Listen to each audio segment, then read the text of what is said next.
अस्सलाम वालेकुम students and welcome to Students Cafe Career Coach के नए प्रोग्राम में खुशामदीद। आज हमारे साथ मौजूद है डॉक्टर शहजाद असलम। जैसे कि आप लोग बहुत ज़्यादा डिमांड कर रहे थे कि हम आपको मेडिकल की फील्ड से रिलेटेड गाइड करें, तो इस सिलसिले में हमने कांटेक्ट किया और बहुत शुक्रिया इन सर का कि इन्होंने हमें टाइम दिया। He is graduated from king Edward medical university and now he is doing his post graduation from United kingdom. मज़ीद जो है वो इस बारे में सर हमें खुद एक्सप्लेन करेंगे। सर अस्सलाम वालेकुम and welcome to our show. वालेकुम अस्सलाम। तो सबसे पहले तो ये है कि ग्रेजुएशन मैंने 2013 के अंदर king Edward medical university Lahore से की। उसके बाद मैं पोस्ट ग्रेजुएशन कर रहा हूँ गैस्ट्रोएंटरोलॉजी एंड हेपेटोलॉजी में, और करंटली मैं international training fellow in gastroenterology at Good Hope hospital, university hospital Birmingham, United Kingdom. इसमें तकरीबन जी सर। अच्छा सर, ये बताइए कि एफएससी में कितने परसेंटेज वाले बच्चों को ये होप रखनी चाहिए कि उनका पब्लिक मेडिकल यूनिवर्सिटी में एडमिशन हो जाएगा? क्योंकि अभी हम पहले इस पे परसेंटेज पे बात करते हैं, उसके बाद फिर हम नेक्स्ट क्वेश्चन पे आते हैं। ये बताइए कि कितने परसेंट जो बच्चे होते हैं उनको होना चाहिए कि हमारा जो है वो एडमिशन हो सकता है? एक्चुअली इसको परसेंटेज की बजाय अगर हम मार्क्स की टर्म्स में डिफाइन करें तो वो ज्यादा बेहतर होगा हमारे लिए।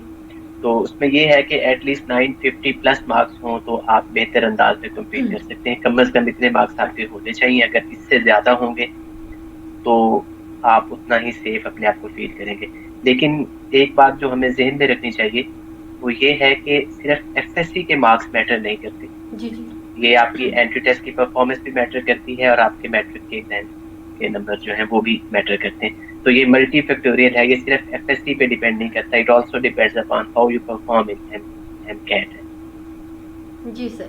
अच्छा सर, ये बताइए जैसे एक बहुत रूमर्स फैली हुई हैं कि गवर्नमेंट ने तमाम एग्जाम्स जो है वो कैंसिल कर दिए हैं, तो बच्चे जो है वो फौरी तौर पे कंसर्निंग हो जाते हैं इस हवाले से कि जी एमडी कैट और जो नम्स है, NUMS, MDCAT, MCAT, ये सारे कंडक्ट होंगे क्या नहीं होंगे? इस बारे में आपकी क्या राय है? अपनी प्रोफेशनल जो लाइफ है, एक्सपर्टीज है आपकी, आप इस बारे में क्या कहते हैं? एक्चुअली इस बात के बारे में ना मैं आपको एक्सपर्टीज से ज्यादा, क्योंकि ये अनफोर्सीन सर्कमस्टेंसेस हैं करंटली, ऐसी सिचुएशन किसी ने पहले देखी नहीं है कोविड की वजह से। जो है ना, पूरी दुनिया के बड़े अच्छे अच्छे जो सिस्टम्स हैं वो सारे के सारे चोक हुए हुए हैं। चाहे आप यूएस की बात करें, आप यूके की बात करें, या दुनिया में किसी भी और जगह। तो कोई बंदा नहीं अंदाजे से कह सकता कि कब ये सिचुएशंस बेहतर होंगी और कब ये चीजें होंगी। मैं आपको अपने जाती तजर्बे से एक बात बताना चाहता हूँ। It was back in 2008। हम लोग एंट्री टेस्ट की तैयारी कर रहे थे, तब एक अफवाह फैली हुई थी बहुत ज्यादा कि गवर्नमेंट एंट्री टेस्ट नहीं ले रही। तो बिलीव मी कि हम लोगों ने भी तैयारी छोड़ दी थी और हमें ये लगता था कि शायद एंट्री टेस्ट नहीं होगा, क्योंकि इंसान हमेशा से सुस्ती की तरफ जरा ज्यादा। बिल्कुल, हाँ जी। तो हम लोगों ने भी तैयारी नहीं की, तो उसके नतीजे भी होता है कि आपकी परसेंटेज अफेक्ट होती है बहुत बुरी तरह से। इस तरह की किसी अफवाह पे बिल्कुल भी कान न धरें। टेस्ट ये होगा क्योंकि ये मेरिट क्राइटेरिया का हिस्सा है, and it should be loud and clear to everyone. कि इसको छोड़ देना अपना टाइम जाया करने वाली बात है, अपने आप को डिस्ट्रैक्ट करने वाली बात है। बिल्कुल इस तरह की कोई बात नहीं है। एंट्री टेस्ट का फॉर्मूला चेंज हो सकता है, परसेंटेज चेंज हो सकती है, लेकिन स्ट्रक्चर यही रहेगा और ये स्ट्रक्चर होगा। ये आपको याद रखना चाहिए, चाहे ये 2 महीने बाद हो, 1 महीने बाद हो, 3 महीने बाद हो, क्योंकि इंशाल्लाह हालात हमेशा ऐसे नहीं रहेंगे, ये बेहतर हो जाएंगे और जरूर एंट्री टेस्ट होगा ये वाला।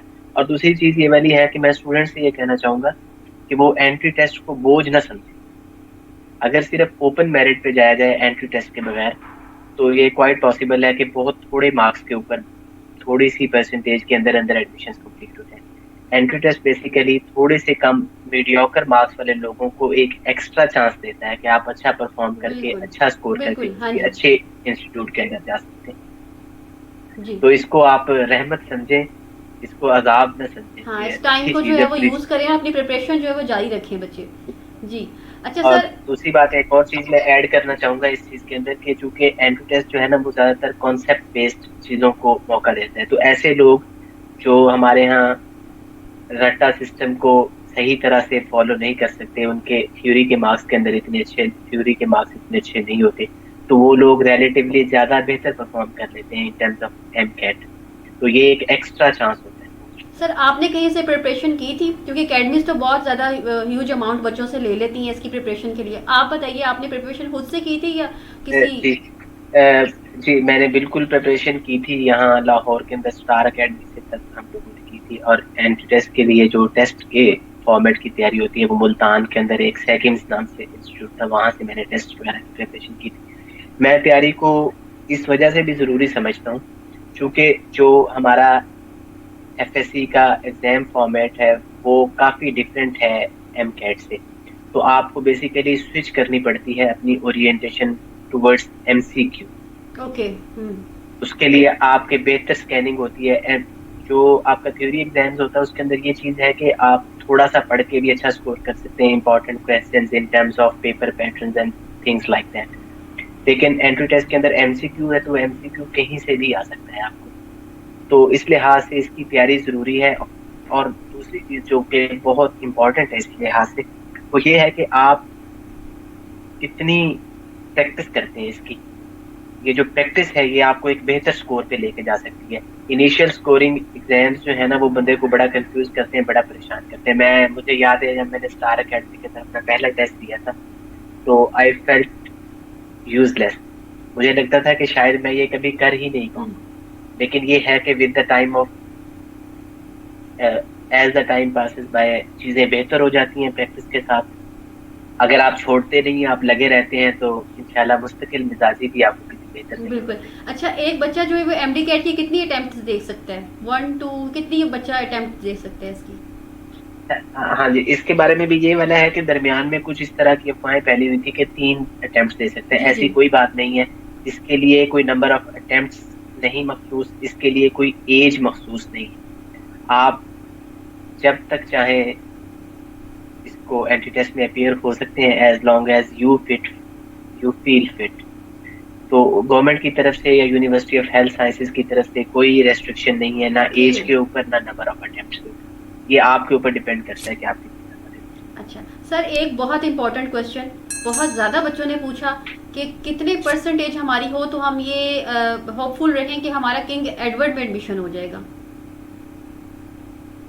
अच्छा देखिए, ये मेरिट तो है ना हर साल थोड़ा सा फ्लक्चुएट करता है और फ्लक्चुएट पॉजिटिवली करता है, ऊपर जाता है हमेशा मेरिट। तो जो last time king Edward medical university का मेरिट था वो एग्रीगेट पे 94.20% था थर्ड लिस्ट के ऊपर। तो ये है एम हाई, जितना आप अच्छा स्कोर कर सकते हैं उतना ही बेहतर। 94% पास था। और अगर आप थोड़ा सा डिफरेंस देखें ना तो लास्ट टाइम उसके बाद second in the list Allama Iqbal medical college था। तो अल्लामा इकबाल मेडिकल कॉलेज का था 93.50%। तो बहुत थोड़ा डिफरेंस होता है। ये वाला बहुत ही नैरो गैप होता है। आपने इसको ब्रिज करना है बेहतर से बेहतर के लिए कोशिश। और जितनी भी पब्लिक यूनिवर्सिटीज हैं, पब्लिक मेडिकल कॉलेजेस हैं, ये जो डेंटिस्ट्री की कॉलेजेस हैं, इसमें मेरिट जो लास्ट में कितने परसेंट तक गया था लास्ट टाइम की बात करें अगर? तो जो लास्ट ईयर की जो मेरिट लिस्ट थी उसमें पब्लिक सेक्टर का जो था वो 91.54% था पब्लिक सेक्टर के अंदर जितने भी। ये एमबीबीएस के लिए था और बीडीएस के लिए इट वाज 93% और पब्लिक 93% और प्राइवेट सेक्टर के अंदर ये ऑलमोस्ट 85-86 तक ये ड्रॉप हो जाता है। राइट, सही। This is affected by number of factors. जी ठीक है। अच्छा, अगर बच्चा पब्लिक यूनिवर्सिटी में बच्चों का एडमिशन नहीं होता, पब्लिक कॉलेज में मेडिकल डेंटल को एडमिशन नहीं होता, तो बच्चे सेकंड प्रायोरिटी में जब प्राइवेट की तरफ जाएंगे तो आप कौन सी रिकमेंड करते हैं? कोई टॉप 1-2 बता दीजिए ताकि बच्चों को आसानी रहे कि ये इनकी वर्थ है डिग्री की। अच्छा, एक्चुअली ना मतलब to be very honest and frank, जो प्राइवेट मेडिकल कॉलेजेस हैं ना उनके अंदर ज़्यादा फर्क नहीं होता। उनमें वो लोकेशन के लिहाज से अपनी फैकल्टी के हिसाब से और आपको फैसिलिटीज़ के हिसाब से ज़्यादा चार्ज करते हैं या कम चार्ज करते हैं, ये डिपेंड करता है उनके ऊपर कॉम्पिटिशन के लिहाज से। तो जो लाहौर के अंदर एक मेडिकल कॉलेज होगा वो एक गुजरात के मेडिकल कॉलेज से ज़्यादा चार्ज करेगा आपको। ये एक चीज़ तो आपको ये ध्यान में रखनी चाहिए। दूसरा ये कि एग्जाम पैटर्न हर कॉलेज अपने आप को किसी खास हद से ज़्यादा आपकी स्टडीज़ को अफेक्ट नहीं कर सकता क्योंकि जो एग्जामिनिंग बॉडी है वो यूनिवर्सिटी ऑफ हेल्थ साइंसेज। तो यूनिवर्सिटी ऑफ हेल्थ साइंसेज ने ही आपका एग्जाम लेना है, उन्होंने ही आपको प्रमोट करना है। अगर कोई सप्लीमेंट्री एग्जाम्स होंगे तो वो भी यूनिवर्सिटी ऑफ हेल्थ साइंसेज ने ही लेने हैं। तो कॉलेज बहुत कम अफेक्ट करता है। तो there is a list of a very long list indeed for private medical colleges. उसमें Lahore medical and dental college है, Azra Naheed medical and dental college है, उसके बाद आमना इनायत मेडिकल कॉलेज है, राशिद लतीफ़ मेडिकल कॉलेज है, अख्तर सईद मेडिकल कॉलेज है, एवेसीना मेडिकल कॉलेज है। अगर आप फैसलाबाद में चले जाएं तो वहाँ पे भी मदीना यूनिवर्सिटी के अंदर मेडिकल MBBS करवाते हैं, BDS कराते हैं और फिजियोथेरेपी के करवाते हैं। और शायद सियालकोट के अंदर इस्लाम मेडिकल कॉलेज है कोई, तो इसी तरह का गुजरावाला के अंदर। तो ये मल्टीपल कॉलेजेस हैं, that amounts to a huge number in these. तो बहुत सारे हैं, वो जाहिर है आपके फाइनेंशियल कंडीशंस के पे ऊपर भी डिपेंड मैटर करता करता है। है, और क्योंकि बिल्कुल। आप हाँ आज जी। जी, और बिल्कुल, और दूसरा ये है कि इसके अंदर भी UHS चूंकि रेगुलेट करती है तो इनका भी मेरिट होता है। तो उस मेरिट के हिसाब से भी ये चीजें डिटरमिन होती हैं कि आप किस मेडिकल कॉलेज के अंदर लैंड करेंगे। लेकिन एक बात आप ध्यान में रखें कि जो करिकुलम होगा वो सेम होगा आपका, और आपका एग्जामिनिंग बॉडी जो है वो सेम होगी। चाहे आप किसी भी मेडिकल कॉलेज में पढ़ रहे होंगे, डिग्री आपको UHS की ही मिलेगी और एग्जाम भी आपको UHS में ही देना पड़ेगा जी सर, पंजाब के अंदर। ये तो आपने बहुत अच्छी सी बात की। बहुत ज़्यादा होता है लोगों के माइंड में, होता है कि शायद अगर हम किसी जो किंग एडवर्ड से कर रहे हैं तो उसका और हिसाब है, अगर हम फातिमा जिन्ना से करते हैं तो उसका और हिसाब होगा आगे उसके अंदर एक चीज, यहाँ पे एक चीज मैं क्लैरिफाई करना चाहूंगा कि फातिमा जिन्ना मेडिकल यूनिवर्सिटी और किंग एडवर्ड मेडिकल यूनिवर्सिटी वो दोनों UHS के अंडर नहीं है। वो दोनों अपनी इंडिपेंडेंट यूनिवर्सिटीज हैं, उन दोनों ओके की अपनी अपनी डिग्रीज हैं। Okay okay. FJMU की और KMU की, उन दोनों की अपनी अपनी डिग्रीज हैं। बाकी जितने भी मेडिकल कॉलेजेस हैं वो सबके सब UHS सबके के अंडर सब पहुंचते हैं। ओके। थैंक यू सर, ये आपने बहुत अच्छा पॉइंट जो है बताया। ये बिल्कुल बहुत डिफरेंट सा पॉइंट है और हमारे इल्म में बिल्कुल ये बात नहीं थी।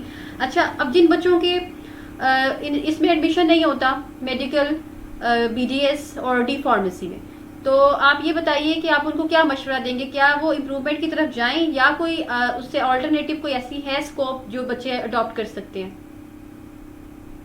सबसे पहली बात तो ये वाली है कि मैं ये कहना चाहूंगा कि अल्लाह ताला ने हर इंसान के लिए ना जिंदगी का एक डिफरेंट फॉर्मेट रखा है। नो हर डाउट। किसी के लिए जरूरी नहीं होता कि वो डॉक्टर बने या इंजीनियर बने। आपके जो करियर पाथ हैं वो आप जाहिर है कोशिश कर सकते हैं, लेकिन आपके लिए हमेशा प्लान B आपके पास होना चाहिए कि होना आप चाहिए। क्या करना चाहते हैं। हम्म। और एक और चीज जो आजकल के करंट सिचुएशन के अंदर मैं ये कहना चाहूंगा कि पहले ये पाकिस्तान के अंदर अगर खुदा ना खास्ता किसी बच्चे का कोई उसे लगता है कि टाइम जाया हो रहा है या उसे उसका साल जाया होने का खदशा है या इस तरह से है, तो ये कोई पाकिस्तान के अंदर पहली दफा नहीं होगा। अगर if I can recall correctly तो 1977 के अंदर जब तहरीक नफाज शरीयत पाकिस्तान के अंदर चल रही थी, जुल्फ़िकार अली भुट्टो साहब तब हुकूमत में थे, तो उनके खिलाफ एहतजाज वगैरह और सारे कर्फ्यू की वजह से एग्जाम्स लोगों की डिग्रीज 2-2 साल की डिले हो गई। ओह। तो परेशान ना हो वो लोग जिनकी डिग्रीज उस वक्त 2-2 साल के लिए डिले हुई थी, वो आजकल अच्छे ओहदों पर हैं, अपनी अच्छी उनकी जॉब अर्निंग्स हैं, अपना अच्छा काम कर रहे हैं और मेरे पे यकीन रखें कि वो खुश भी है अपनी जिंदगी से। तो ये टाइम जाया होने से मसला नहीं होता।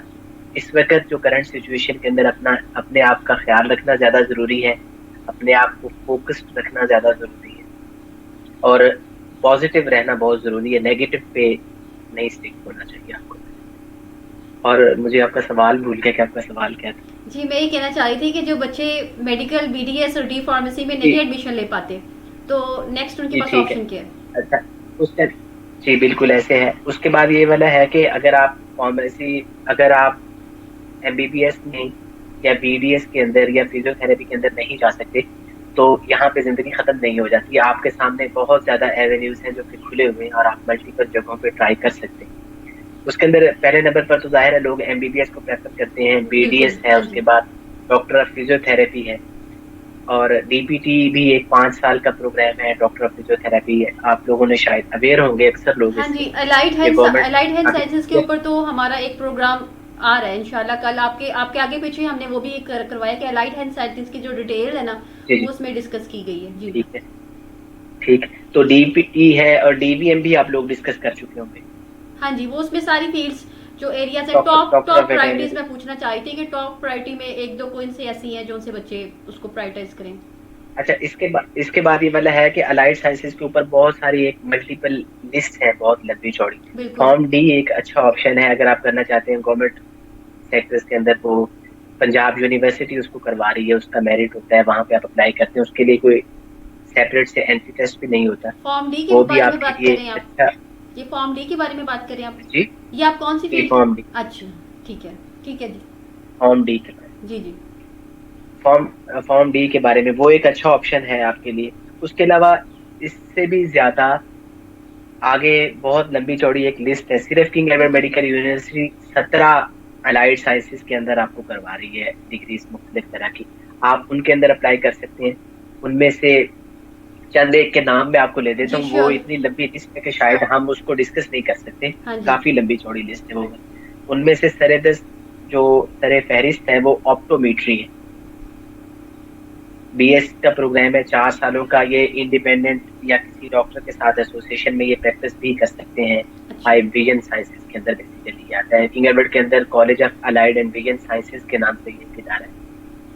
Punjab institute of preventive ophthalmology वो इसको कराता है। तो उसके अलावा सॉल्ट के नाम से एक डिग्री होती है, स्पीच एंड लैंग्वेज थेरेपी। जी। बीएस एनेस्थीसियोलॉजी एक चीज होती है, और उसके अलावा बीएस रेडियोलॉजी है, रीनल स्टडीज के अंदर आती है। ऑपरेशन थिएटर टेक्नोलॉजीज एक ऑप्शन है, और उसके अलावा मेडिकल लैब टेक्नीशियन एमएलटी के नाम से एक डिग्री होती है जी। और उसके अलावा कार्डियक परफ्यूजन के लिए भी करते हैं। तो ये जिंदगी खत्म नहीं होती यहाँ पे, इसके बाद भी आपके लिए बेशुमार लिस्ट है। और एक और ऑप्शन जो आपके पास रहता है, जाहिर है वो आप बॉटनी, ज़ूलॉजी या केमिस्ट्री के अंदर आप अपनी बीएस भी कर सकते हैं, उसके अंदर पीएचडी को परस्यू कर सकते हैं। और एक और चीज जो मैं ऐड करना चाहूंगा जो भी मुझे ध्यान में आई है, बीएस एग्रीकल्चर है एक option, university of agriculture Faisalabad से भी होता है। बायोटेक्नोलॉजी एक अच्छा ऑप्शन है, बायो इंजीनियरिंग एक अच्छा ऑप्शन है। और बायोटेक्नोलॉजी के बारे में मैं ये कहना चाहूंगा कि रिकॉम्बिनेंट टेक्नोलॉजीज जो है ये मोस्ट एडवांस्ड एरियाज हैं आजकल।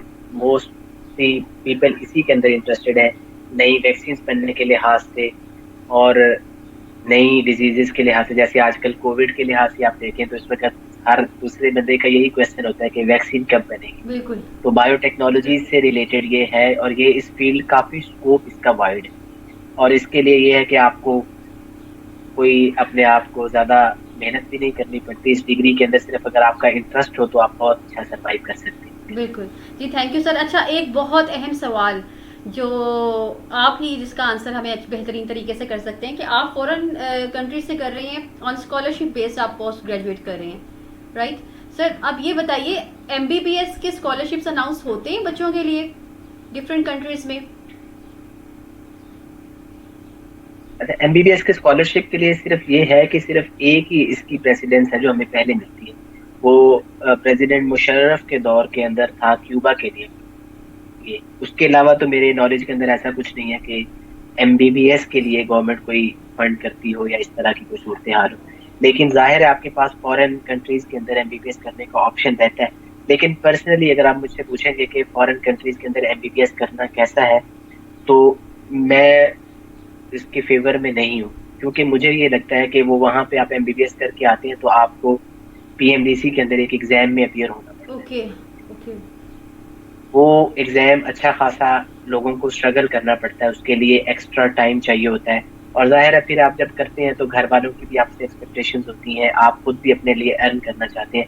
जब तक आपके पास पीएमडीसी नहीं होता तब तक आप प्राइवेट प्रैक्टिस नहीं कर सकते, आप हाउस जॉब कर सकते।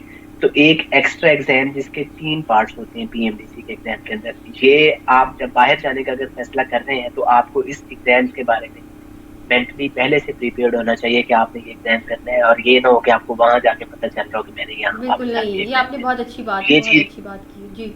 ये बाहर जाने का फैसला करने से पहले आप ना ये चीज को जी। थैंक यू जी सर, बहुत शुक्रिया, आपने माशाल्लाह इतने अच्छे तरीके से बच्चों को गाइड किया। और मेरा नहीं ख्याल कि कोई ऐसा सवाल था बच्चों का जो रह गया हो, लेकिन फिर भी आप स्टूडेंट से बहुत गुजारिश है। जी sir, thank you so much, आपने इतना टाइम दिया, इतना कीमती वक्त आपने निकाल के बच्चों के लिए आप आए।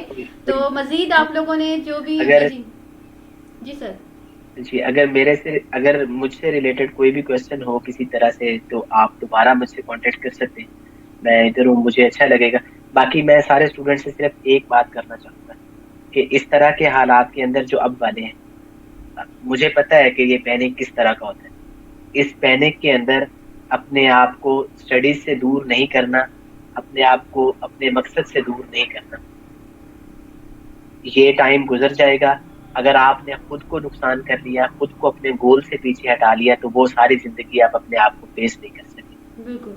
सो अपने एम्स के ऊपर कोई कॉम्प्रोमाइज ना करें, बहुत अच्छे तरीके से पढ़ें, बहुत अच्छे हालात इंशाल्लाह आ जाएंगे। इससे बेहतर जगह पर आप होंगे आने वाले साल के अंदर। अगर आप में हिम्मत नहीं आ रही तो आप बेहतर जगह पर हैं। इंशाल्लाह इंशाल्लाह अगर आप इस टाइम को प्रॉपर्ली यूटिलाइज कर लेते हैं और पैनिक हुए बगैर आप अपनी जो एमडी कैट की प्रिपरेशन है उसको कंटिन्यू रखें या नम्स की जो प्रिपरेशन है उसको कंटिन्यू रखें, तो डेफिनेटली आपको बहुत अच्छे रिजल्ट्स मिलेंगे। और बहुत शुक्रिया डॉक्टर साहब का कि अगेन इन्होंने ऑफर करवाई कि जो जो आप लोगों के मजीद क्वेश्चन हैं वो आप हमें कमेंट बॉक्स में भेजें, हम यकीनन वो डॉक्टर साहब तक पहुंचा के और एक और इस पर हम एक अलहदा से प्रोग्राम करेंगे जिसमें डॉक्टर साहब आपके तमाम सवाल के जवाब देंगे। And thank you so much for being with us. Allah हाफिज। इंशाल्लाह नेक्स्ट नए प्रोग्राम में फिर मुलाकात होगी।